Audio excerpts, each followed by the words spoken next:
Samantala, ang mga taga-Sulu nagpapasalamat sa pagsisikap ng pamahalaan na makamit ang tunay na kapayapaan. Ang detalye ng balita mula sa aming kasamang si Joseph Parafina, live via phone pass. Joseph, magandang hapon sa iyo dyan. Magandang hapon sa iyo, kasama ang Kirby. Totoo ang tinuran mo sapagkat saludong-saludo ang mga taga-lalawigan ng Sulu sa pagsisikap ng pamahalaan ni Pangulong Benigno Aquino III na matapos na ang kaguluhan sa kanilang lugar.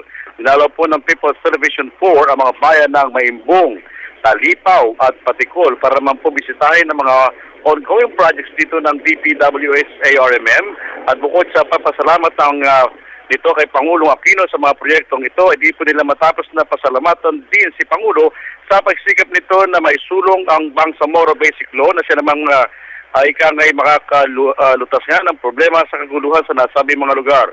Kung tutuusin niya, kahit di na ito pagtuunan pa ng Pangulo, subalit ginagawa niyang lahat para matamo na ang matagal ng kapayapaang hinahanap.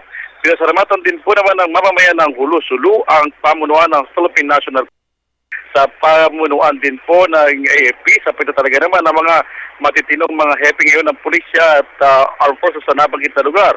Sapagkat ngayon, ayon sa kanilang pahayag, wala nang nagaganap na mga kidnapping kapag araw na dati nagaganap, mapagabi man o araw, mismong sa Hulu proper. Report mula sa lalawigan ng Sulu. Sa pangalan ni Alas ang aking cameraman, Joseph Parafina po, para sa Telebisyon ng Bayan.